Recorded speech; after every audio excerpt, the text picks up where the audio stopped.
You building a collection or something?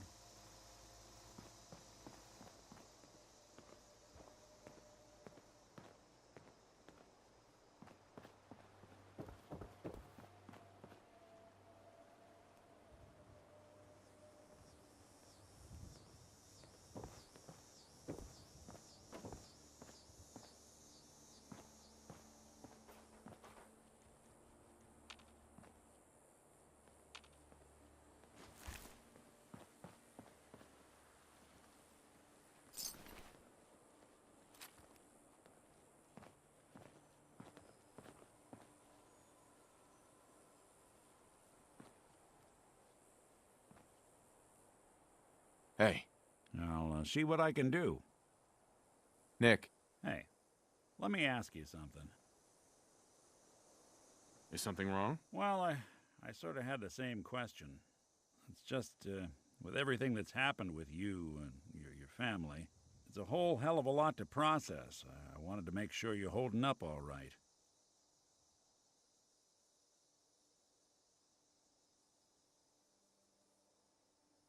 Why do you ask? I just had a hard go with the transition myself.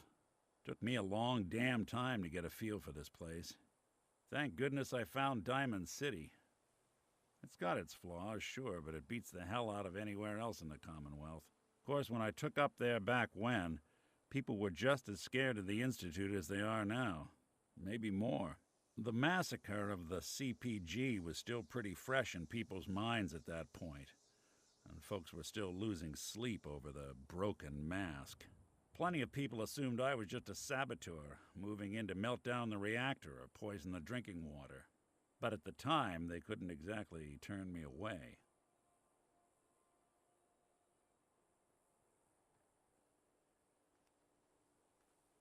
Broken mask? This was long before I'd moved to town, but apparently some gentleman type shows up in Diamond City, heads down to Power Noodles.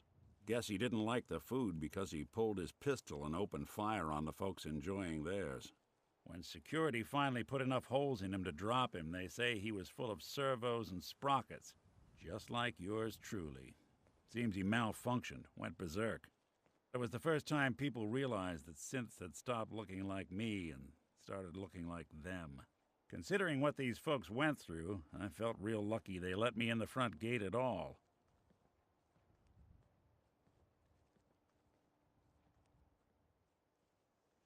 Massacre of the CPG? What's that? The Commonwealth Provisional Government. Years back, a group of settlements tried to get together and form a coalition. Every settlement with even a hint of clout sent representatives to try and hash out an agreement. Only the Institute sent a representative of their own, a synth. The man killed every rep at the talks. The Commonwealth Provisional Government was over before it even got off the ground. I took up in town not long after. I was damn lucky they didn't just tell me to scram right then and there.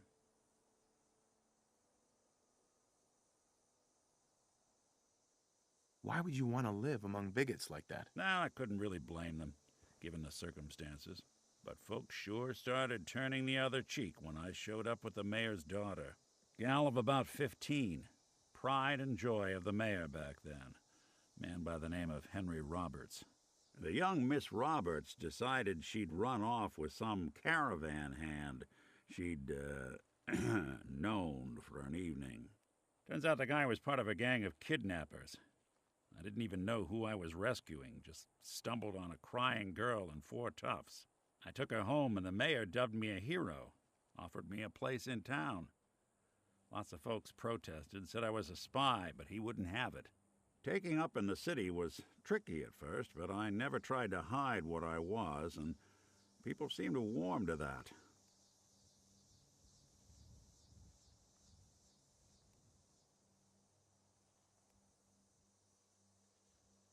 You took down 4 guys by yourself? Well, I didn't have to. Back then, synths were even more of an unknown quantity than they are today.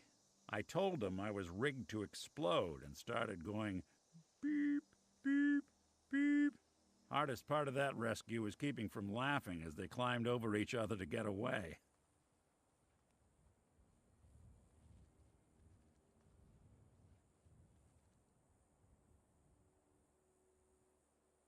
You're not a spy, right?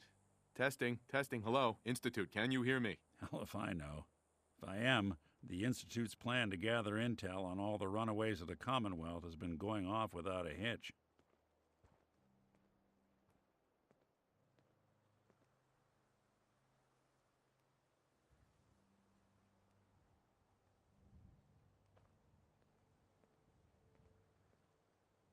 Why would you want to stay in a place you clearly weren't wanted? Well, there were times I seriously considered going. I started off doing the jobs no one else wanted.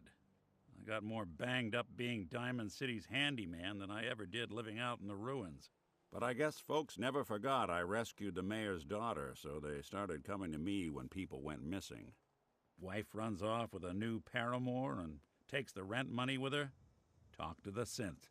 An upset father decides moving him and the kids to Good Neighbor in the dead of night's not the worst damn idea since the bomb. Go get Nick. After a while, the jobs got so backed up, they didn't even ask me to do the handyman stuff anymore. Hell, I was so happy to do it, it was months before I started charging anyone. I never stopped being Nick the Synth, but it was Nick the Detective folks came to see. It was about then that things finally started feeling normal. It took me a long time to realize that home is where you make it. And with some time and effort, this place can be home for you, too. That's a long story, but I hope it helps. Want to get moving?